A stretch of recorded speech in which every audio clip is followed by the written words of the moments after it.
Welcome to Uncomfortable, conversations about culture and Christianity. My name is Eric, and today I'm joined by Alex. Glad to be with you all. Hey. Live on the road today. We're not actually live. That's the difference there. But we are on location, that's for sure. If you're not from the Omaha area, you may not have heard that Nebraska got hit with we can see some damage right over there.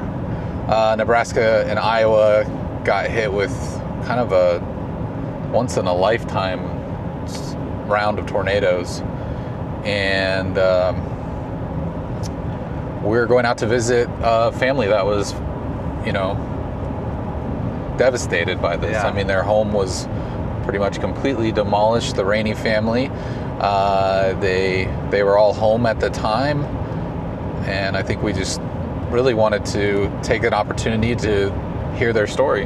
Yeah, I think it's going to be a good time to hear their story. Kyle and his wife were both at their parents' house along with their child when the tornado came through. And so we haven't even heard the story yet, but it'll be interesting to see just what those moments were like, the feeling was like, and then obviously the devastation and where their faith's at and how it's impacted all that since. And so don't fully know how this is going to go, but excited just to hear their story and put it out there and see how God continues to redeem the situation. So one thing I would maybe even mention is if you normally listen only to the audio version of this, head over to our YouTube channel at CCC Omaha and watch it, because you're going to be able to see some of what we're referencing, and it'll be a little more visual this time around than our normal episodes. Yeah, your truck is gone. It literally just took the roof off the shed.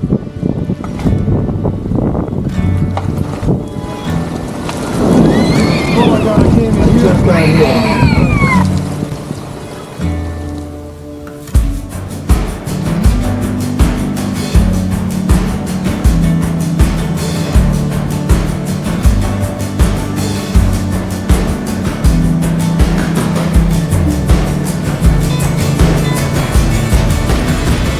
as promised, we are here with Kyle, one of the members of the Ranney family, who are going to be just talking to us about their experience. And Kyle, I just wanted to have you maybe introduce yourself, and then we'll ask some questions later, but just kind of take us through the moments like leading up to like literally living through a tornado. Yeah, so my name's Kyle Ranney.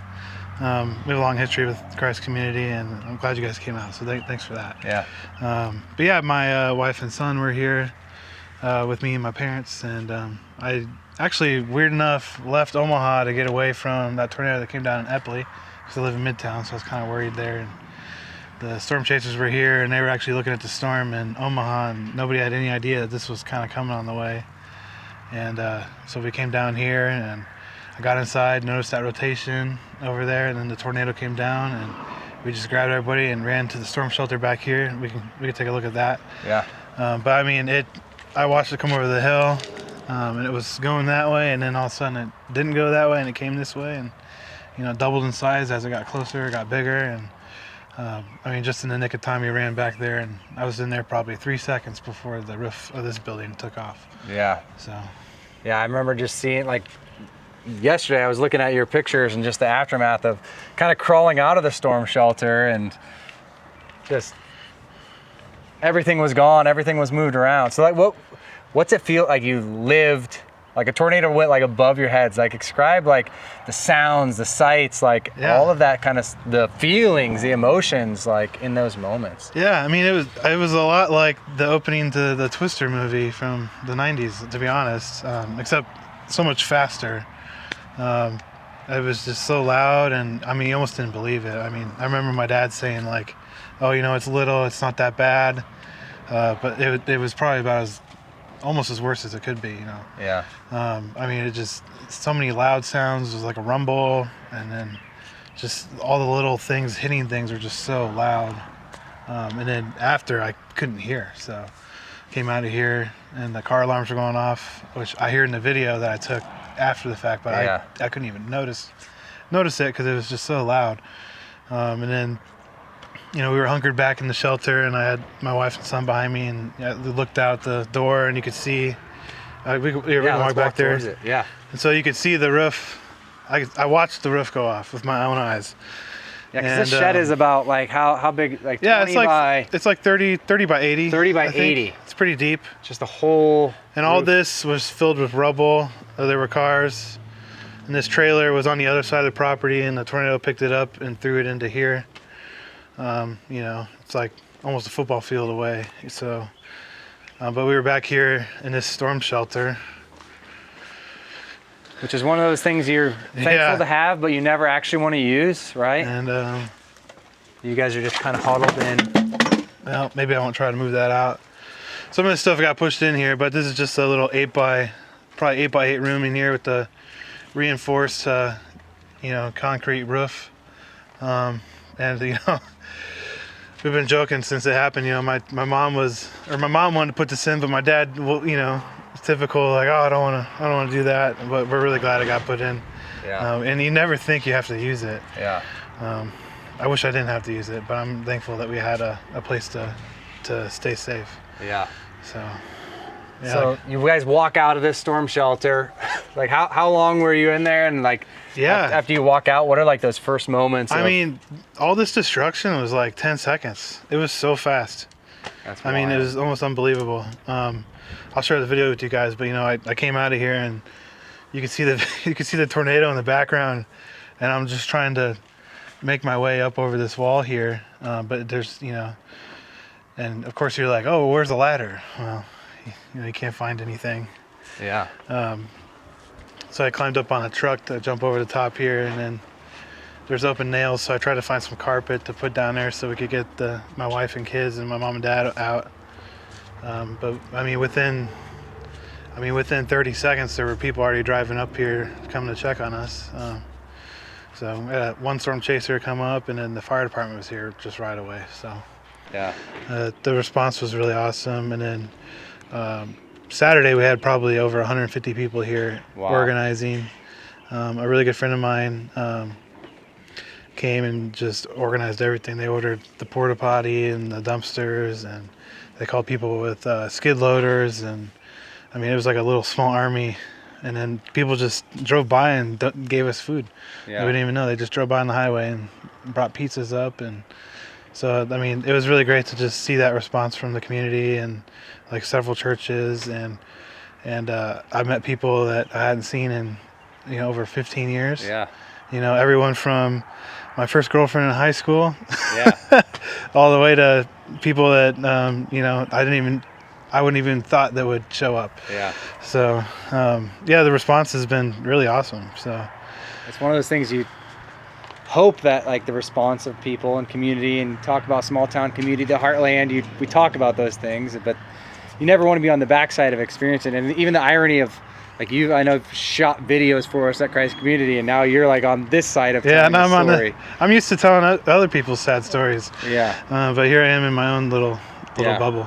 So as just like a dad, husband, son, like it's been 5 days since this happened, so the story's still being written, but like just in your faith and your like walk with Jesus and trust, and in the midst of chaos, like what are just some things that you've been, if you've had enough time to even breathe and think about that, what are the things that you're feeling, sensing? I'm exhausted. So, but even today I found out in the field that I found a little sewing thing. It wasn't even mine, so I don't know what it was, but on it said, God closes one door, opens a new door. So it's just weird that there's just little reminders, and some of the people showing up and just giving you a hug. It means a lot. Yeah. So, and faith has definitely been tested. Yeah. In this, because when you're in the storm shelter, you just feel so helpless. Yeah. And I'm really glad that. I wasn't even going to come over here originally, and I guess maybe had an itch to just come over here, and if I wouldn't have come over here, I think it would be a different story. And so I'm just really glad that everything unfolded the way that it did. Yeah. So that you were able to be here with your parents. Yeah, and just praise God that nobody was hurt. We didn't even lose any animals or cats, and we had a dozen chickens, and they were all fine. Wow. So I think that's been overall. I think especially Omaha and Bennington, we're out here, and and Iowa, they've gotten a lot of coverage and a lot of people talking about that, which is great and appropriate because it's been devastating. Yeah. But I think we haven't seen as much of, especially the Omaha kind of community, realize even out here in more rural spots, like the devastation that's happened and how people are still rallying out here. You know, 150 people showing up to help take care of you guys is great. We cleaned up the farmer's field today and had more people out from another church, and every day that people are calling and just asking how they can help. Yeah. So what are like some of the, as we were walking through, you were talking about maybe things we wouldn't guess, like the surprises of how the unfortunate worst parts of people as they try to take advantage of people that are in the midst of suffering and have just gone through tragedy. What are some of the things you guys have seen out here? Yeah, so I mean, we've definitely noticed people like canvassing that are, you know, we think we're probably looters. Thankfully, I don't think we've noticed anything go missing, but also kind of how can you tell if something went missing? And then, you know, we've had someone try to do insurance, like an insurance fraud scam where they pretend to be your insurance company, kind of towing a vehicle, but they're just going to like essentially steal it and scrap it for parts. So even though like there's some unfortunate things and then all the damage too, like, you know, I think overwhelmingly the response has been positive with all the people coming to help. Yeah. And then, you know, obviously, you know, insurance and stuff is all, you know, it's there for a reason and it's doing its job. So yeah. So what's the outlook? What's like the future outlook of rebuilding? Do you even know much about how that's going to be able to happen, or what's that look like so far? So we already have trusses on order to rebuild this shed building right here. And I mean, potentially could have this done in 2 or 3 weeks. Wow. And then we can move a lot of my parents' stuff back into here. Because, I mean, as you can see, it's in a bunch of different trailers. We actually don't know where all the trailers are.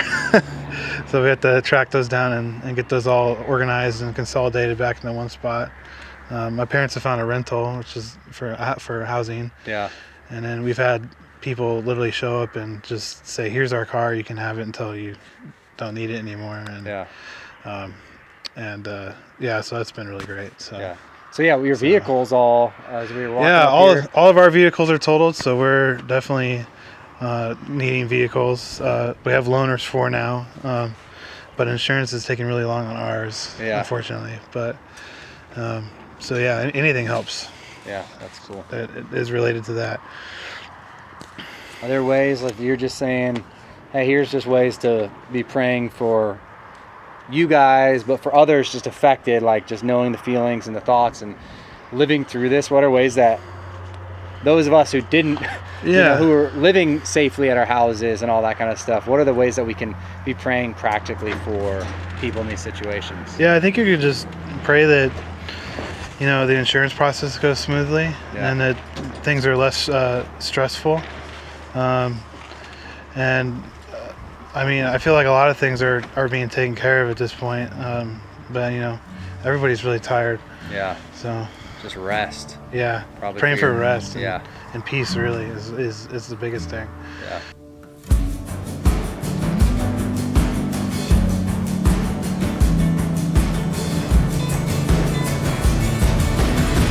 All right, so I'm here with Chris Ranney. Alex got to talk to your son a little bit about what you're living with right here, right now.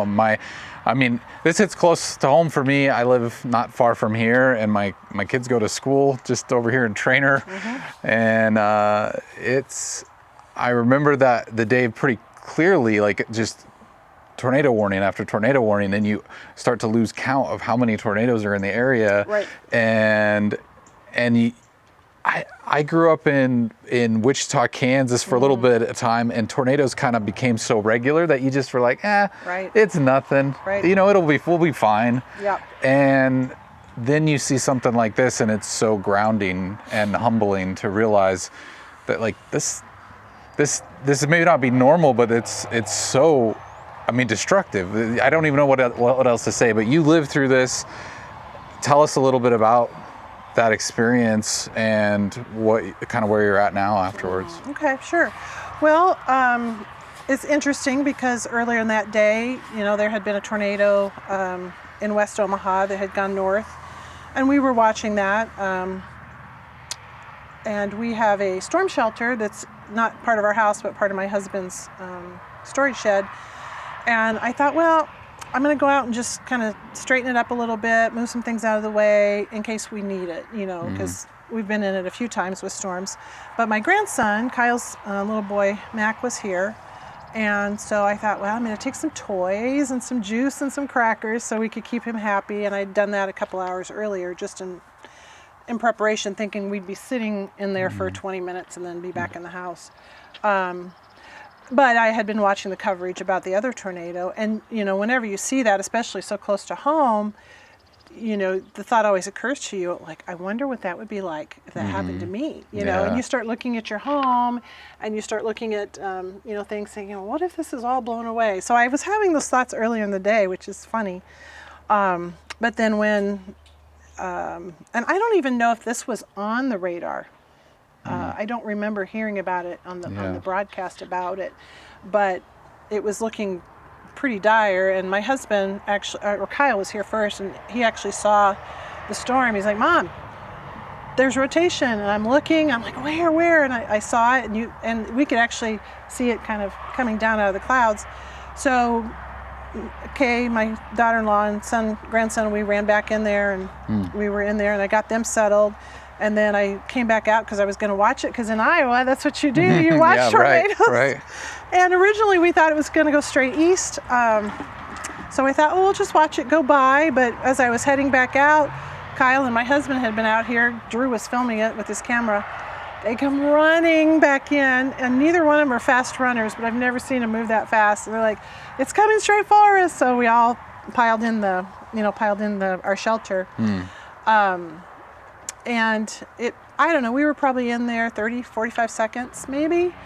And I've been through a few tornadoes, and it gets windy and you lose some shingles, and things get thrown about your yard. And I just thought, oh, well, that's what it's going to be. Because when I first saw it, it didn't look ginormous. So we were in there and we were kind of huddled in, and then you could hear the wind start, and it was not like nothing I'd ever heard. People say it sounds like a train. Yeah. Maybe, kind of. Like if you put a train and a windstorm together, maybe. It's hard to describe. But it got louder and louder, and eventually I realized, okay, this is not one of those things like we've been through in the past. This is going to be different. And then I actually heard the garage door. My husband has a large metal door in his garage. I heard that creaking and groaning, and I think I heard it rip off. And that's when I realized, okay, this is going to be really bad, And so we were just huddled together. Baby was crying. Poor Kay was crying. She was actually on the phone with her mom at the time. And her mom was crying. They were all, and I was just praying. I'm like, Lord, take care of us. I trust you. Just take care of us. And from the time in my mind it occurred to me that it was going to be serious, to the time it was over, I'm guessing was 10 seconds. Wow. It was so fast. I really didn't even have time to be afraid. It was just so fast. And then the wind stopped, and there was debris falling, and we kind of could see the sky again, and it was over. Yeah. So. Well, when you look at the landscape out here, and you see you have a lot of farmland, and you're kind of on a hill, and it would be easy for someone to say, whoa, did you get singled out? That tornado was targeting you. It went right for your property almost. Well, yeah. And I guess I wondered, what does that do even for your faith? Like because I think, 100, 200, 300 years ago, it would be easy for people to be superstitious and go, well, looks like God's punishing you for something because you were right there and that tornado came for you. But I mean, what are those questions that come up to your mind when something like this happens? That's a good question. Well, I thought for a minute about changing my name to Joe, but I'm going to stick with what I got. Yeah. No, honestly, I don't know. My friends think I'm still in shock. I don't feel like I'm in shock, but my main sense or feeling is gratitude. Yeah. I had my grandson and my kids and my family, my husband and I, and that we came out without a scratch, and we're unharmed.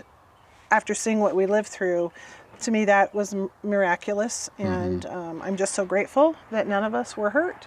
Yeah.